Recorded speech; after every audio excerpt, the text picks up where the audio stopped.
Está começando mais um Direito na Prática e no programa de hoje nós vamos falar sobre testamento, o assunto pouco debatido nas famílias, mas que na hora da despedida pode evitar conflitos. Você sabia que existem vários tipos de testamento? Confira agora no Direito na Prática.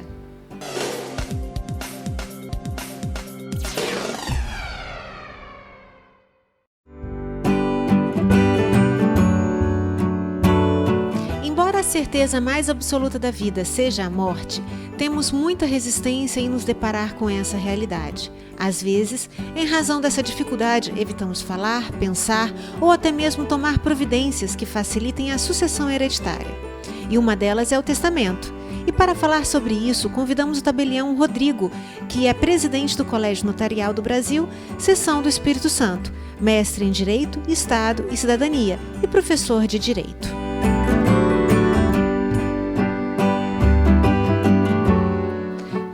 O que é um testamento?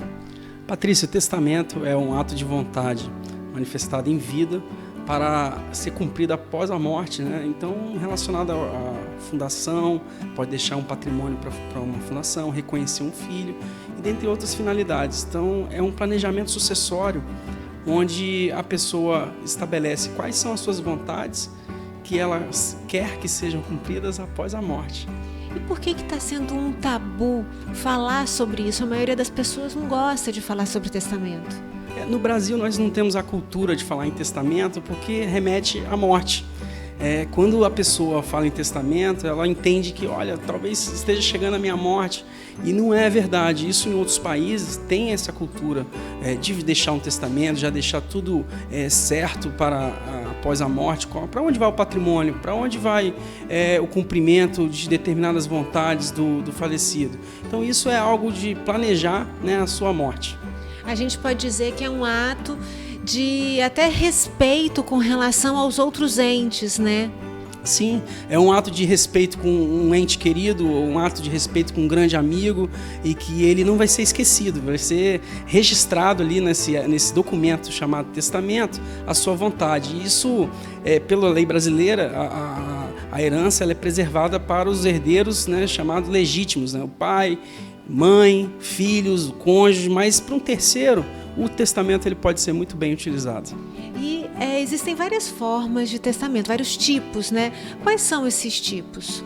São 3 tipos de testamento, Patrícia. O testamento público, o testamento cerrado, também chamado de testamento místico ou secreto. E ele tem um segredinho aí, né? Exato, é um testamento que as pessoas não têm conhecimento enquanto não ocorre a morte. Então ele é lacrado, ele é realmente cerrado com uma cola e só pode ser aberto após a morte. Mas eu tô sabendo que ele também é alinhavado, é isso? Em pleno século XXI a gente tem um tecido alinhavado. Tem vários requisitos para esse testamento cerrado, que é a costura em tecido, né, desse documento. Esse documento vai ser inserido nessa costura e vai ser somente aberto após a morte. Então é algo diferente, né, para o cidadão comum, mas é algo que tem sido muito utilizado principalmente por empresários e grandes fazendeiros, jogadores de futebol têm utilizado bastante o testamento cerrado. Então foi o público cerrado e o testamento particular. Qualquer cidadão pode, de próprio punho, fazer esse testamento particular. No entanto, ele é um pouco arriscado, porque se ele se perder, ele não vai ter a sua vontade, né, manifestada em vida cumprida. Então, é um testamento um pouco frágil nesse sentido. Até porque o público precisa de 2 testemunhas assinando, é isso? E o particular não? Olha, o testamento público precisa de 2 testemunhas, né, presenciando aquele ato e também para terem conhecimento de que foi feito um testamento para que após a morte ele possa ser cumprido. E já o testamento particular precisa de 3 testemunhas, né? Todo testamento precisa de testemunha presenciando o ato. Então, você disse que esse testamento particular ele pode não ser cumprido, mas as testemunhas vão saber que existe um testamento. Exato, as testemunhas vão saber desse fato que existe um testamento redigido pela pessoa que faleceu, mas ele pode se perder, a pessoa pode colocar numa gaveta, no envelope e até a própria família não sabe, né, qual o conteúdo daquele documento e pode ignorá-lo. Então, nesses casos é temerário porque a utilização desse testamento, porque a vontade do testador pode não ser cumprida. E o público, ele é público porque todos têm acesso a ele, é isso que quer dizer testamento público? O testamento público, ele tem essa palavra justamente por ser registrado em cartório, mas ele só pode ser aberto após a morte. Há quem entenda que o testamento ele pode ser conhecido ao público, mesmo se o testador ainda estiver vivo, mas isso é um pouco temerário, porque muito se fala na segurança do testador. Você imagina alguém tomando conhecimento que a pessoa viva fez um testamento e que deixou parte do patrimônio para a terceira pessoa. Essa vontade desse testador pode ser viciada, ele pode ser procurado para revogar aquele testamento. Então, a maioria fala, olha, o testamento ele é público somente após a morte. Antes da morte, o testamento ele permanece sigiloso. Importante, né?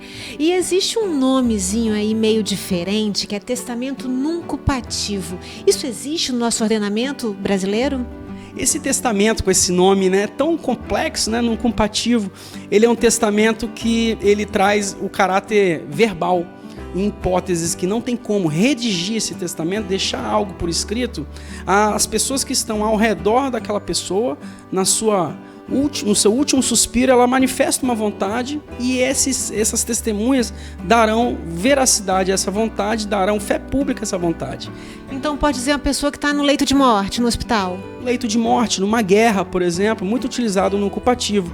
Inclusive, o novo Código Civil tirou essa palavra nuncupativo e hoje está sendo utilizado testamento verbal, porque é uma palavra mais acessível ao público. Gente, tem uma curiosidade também. O que é o codicilo? O codicilo é uma manifestação de vontade de menor monta, ou seja, quer deixar uma joia. A pessoa tem uma coleção de roupas e ela quer deixar essa coleção para alguém. Objetos de trabalho, faqueiro, já vi um testamento deixando um faqueiro, e aí a gente utiliza a nomenclatura codicilo, né, que faz as mesmas vezes de um testamento. Esses são sinônimos. Machado de Assis, em algum livro dele, disse: não tive filhos, não transmiti a pior das criaturas o legado da minha miséria. E aí eu pergunto para o Rodrigo, o que é legado?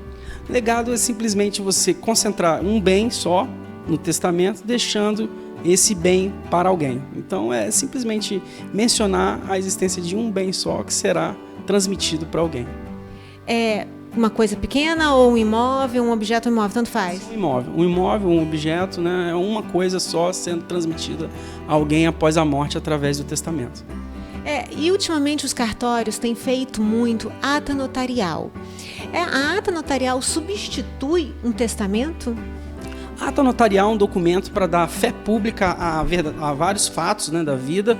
Por exemplo, uma rede social, você precisa deixar registrada aquela informação através de um documento público, que é chamada ata notarial. Então, qualquer fato da vida ele pode ser registrado através da ata notarial. Mas o testamento ele é um ato personalíssimo, onde ele só terá eficácia após a morte. E já a ata notarial, feito o documento, ele já vai ter eficácia, validade naquele mesmo momento. O testamento somente após a morte. É simplesmente essa diferença. A pessoa que quer manter um sigilo não faz a ata notarial. Sim, a pessoa que quer se resguardar, né, e somente ter essa vontade manifestada com o seu cumprimento após a morte, ela fatalmente vai ter que utilizar do testamento. Agora nós vamos para um breve intervalo e na volta continuamos falando sobre testamento, o que pode ser testado e o que não pode ser testado. Direito na Prática, com Patrícia Botti. Oferecimento Vitória Esportes. Grupo Ponto 1. Pratique. FDV, a Faculdade de Direito de Vitória. SA Ambiental, prestando serviços especializados e atuando para um meio ambiente sustentável.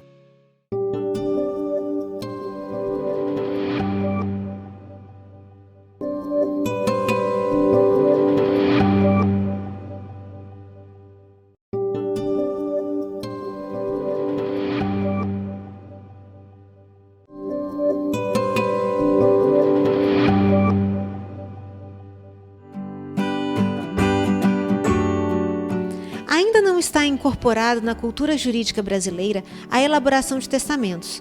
Apenas 5% da sucessão hereditária é feita com disposição de última vontade. Deveríamos mudar esse hábito e começar a fazê-los, incorporando-os no saudável ato de um planejamento sucessório. Rodrigo, e o que pode ser tratado em testamento? O testamento, ao contrário do que as pessoas pensam, ele pode tratar não só de questões patrimoniais, mas também de questões afetivas. Então, por exemplo, um testamento a pessoa pode reconhecer um filho, ela pode deserdar um filho, ela pode deixar parte do patrimônio para uma fundação e pode também inserir vontades para os filhos. Então, eu quero que meu filho seja criado da determinada forma, com a seguinte religião. Então, você pode manifestar inúmeras vontades, inclusive sobre o funeral. Dizer o que você quer no funeral, o que você pretende ali de missa ou culto, né? Então, pode deixar... Já determina o tutor do filho? Pode colocar no testamento a determinação de um tutor, numa nomeação de um tutor. Então, tem várias possibilidades no testamento que não só patrimônio. E no conjunto de patrimônios, ela pode passar 100% através de testamento? Patrícia, a lei brasileira protege a metade do patrimônio do testador para que seja para os seus herdeiros necessários, filhos, pai e mãe, cônjuge, em razão de um conceito histórico que o Código Civil de 1916 falava, olha, as pessoas têm muitos filhos e as pessoas morrem cedo. Então, para quem ficará a responsabilidade sobre esses filhos? Normalmente para o Estado ficaria. Então, o Estado, nessa visão de resguardar a família, falava, olha, não, metade do patrimônio fica protegido para a família. Porque em caso de morte, o Estado fica com o patrimônio para a manutenção dessa família. O que mudou um pouco, e tem sido discutido muito, essa questão da legítima, né? Então, assim, os herdeiros necessários, filhos, pais e cônjuge. Mas uma pessoa solteira, sem filhos, aí ela pode testar, e sem pais, né? Sem pais e sem filhos, solteira. Ela pode deixar 100% para quem ela quiser. Nesse caso, quando a pessoa não tem nenhum herdeiro necessário, ela pode testar 100% do patrimônio sem vedação legal. Né? A questão histórica da legítima, que é a proteção de 50% para os herdeiros necessários, é para evitar uma responsabilidade do Estado, que nesse caso não existe. Com relação a menores. Exato. E aí, essa pessoa solteira, sem filhos, sem pais, pode deixar tudo para o cachorrinho? Pode. Pode deixar para o cachorro, nomeando uma pessoa chamada testamenteira.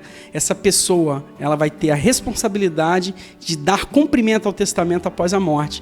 E, nesse caso, cuidar do seu cachorro, por exemplo, né, que foi deixado, né, pelo falecido.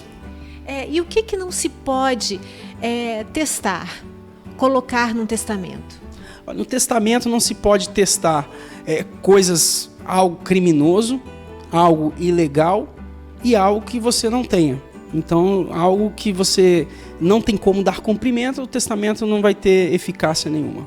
Pode impor a vontade, fazer uma exigência sobre a vontade de um filho, por exemplo? Não pode fazer essa exigência, né, sobre a vontade de um filho, porque não há essa possibilidade de fazer isso em testamento, até pelo ordenamento jurídico brasileiro, fala em autonomia da vontade, as pessoas são livres, né, para agir de acordo com o que elas queiram. Então o testamento não permite isso. Não permite. E os cegos, eles podem testar? Os cegos podem testar, sim. Tem alguns requisitos formais para os cegos. Inclusive, tem até projeto de lei para que haja testamento em braille, mas isso ainda é uma evolução que nós precisamos discutir no Congresso. Parece que tem que ler 2 vezes, não é isso? Exato. O testamento para os cegos ele tem vários requisitos e um deles tem que fazer a leitura 2 vezes para que ele confirme aquela leitura. Porque ele está confiando tanto no tabelião, que está lendo o testamento, e na testemunha, que também vai ler para ele à sua disposição de última vontade. E quem está fazendo o testamento, chega no cartório, expõe a sua vontade, precisa apresentar algum laudo para demonstrar que realmente ele está são, ele está consciente do que está fazendo? Ao receber o testador no cartório, normalmente são pessoas um pouco mais idosas e muitas vezes tem dúvidas sobre a lucidez dessas pessoas. Então os cartórios eles pedem às vezes um laudo médico para saber se realmente a pessoa está lúcida ou se ela tem picos de lucidez. Então os cartórios exigem, mas na verdade os cartórios eles têm fé pública, que é a presunção de verdade. Uma vez que eu converso com o idoso e percebo que ele está lúcido, ele consegue manifestar a sua vontade plena e eficaz, eu posso fazer o testamento independente de laudo médico. Mas alguns cartórios exigem por questões de prudência. E a pessoa que foi lá no cartório, fez o testamento e se arrependeu? Uma vez arrependido de ter feito o testamento, em vida ele pode fazer a revogação do testamento, que nada mais é do que comparecer a qualquer cartório e fazer o cancelamento dele, e você pode fazer outro testamento e assim por diante. Agora nós vamos para um rápido intervalo e no próximo bloco o Rodrigo vai nos explicar o que é o direito ao esquecimento.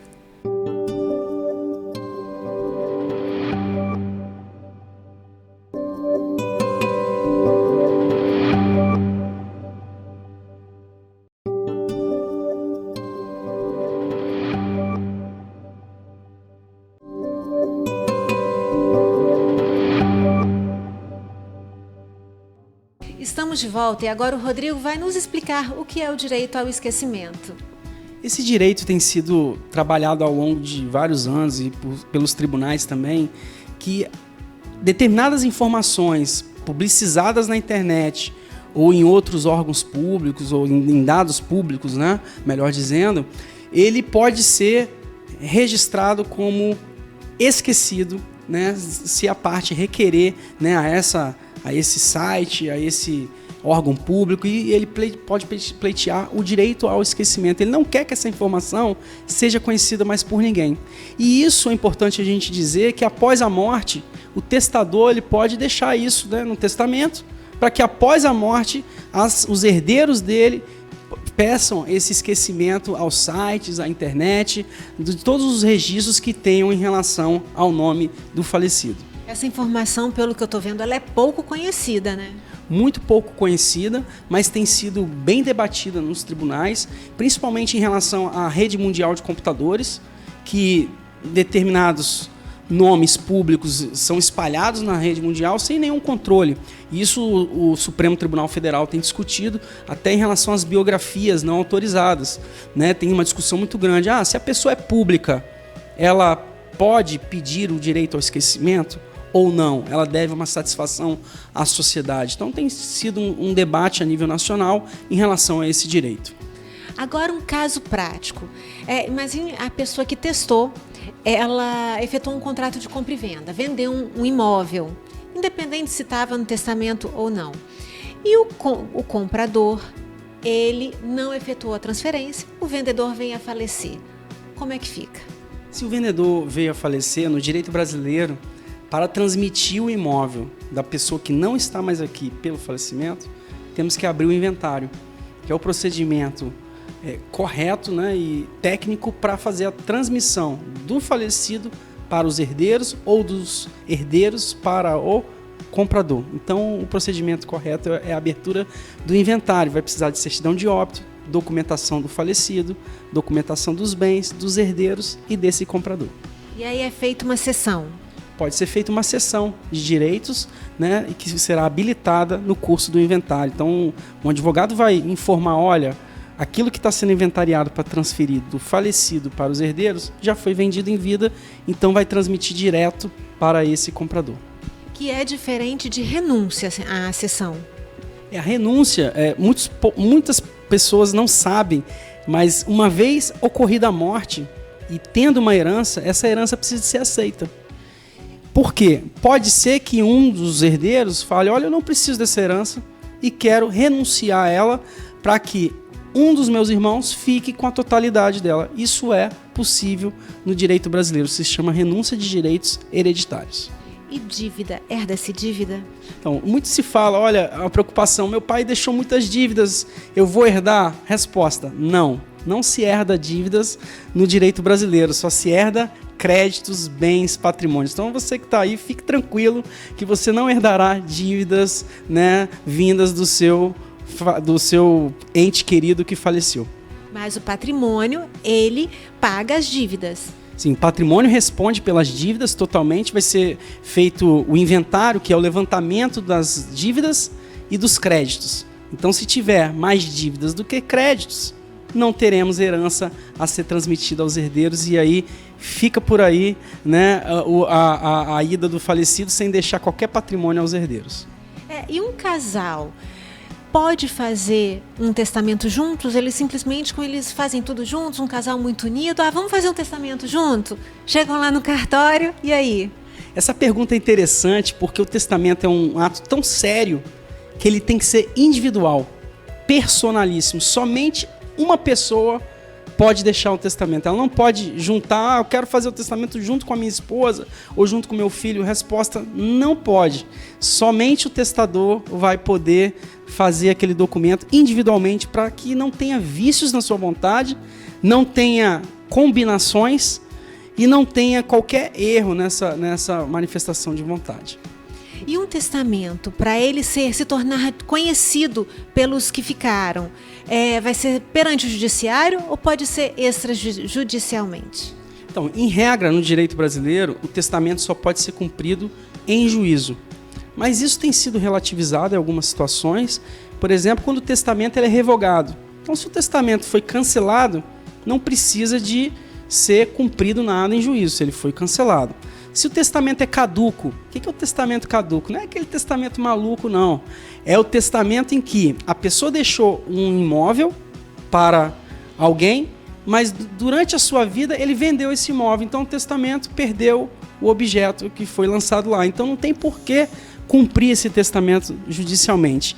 E uma outra maneira que alguns tribunais têm entendido que não precisa da via judicial é quando todas as partes, os herdeiros e os beneficiários do testamento, comparecem no cartório extrajudicial para fazer um inventário. Após a Lei 11.441 de 2007, isso pode ser feito. E então alguns tribunais de justiça têm lançado provimentos autorizando os cartórios extrajudiciais a fazerem um inventário, mesmo com testamento, desde que todos compareçam em pleno acordo para fazer o seu cumprimento em cartório extrajudicial. Você, então, é a favor que se faça um testamento? Eu sou plenamente a favor, Patrícia, que se faça um testamento. Isso é um planejamento sucessório, é um planejamento familiar e é algo que traz pacificação dentro da própria família. Isso traz um alívio para a alma, para aqueles que, de repente querem deixar a coisa já estipulada em vida. Então você vai poder partir em paz, porque a gente sabe que a nossa vida não é aqui, nessa terra, todos nós iremos um dia, a única certeza, e por que não deixar essa ida toda organizada? Obrigada.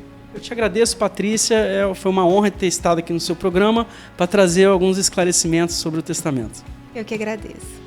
Ficamos por aqui com mais um Direito na Prática. Gostou do tema de hoje? Acompanhe em nossas redes sociais, no Facebook Direito na Prática, no Instagram TV Direito na Prática e no YouTube Direito na Prática com Patrícia Botti. Até o nosso próximo encontro. Direito na Prática, com Patrícia Botti. Oferecimento Vitória Esportes. Grupo Ponto 1. Pratique. FDV, a Faculdade de Direito de Vitória. SA Ambiental, prestando serviços especializados e atuando para um meio ambiente sustentável.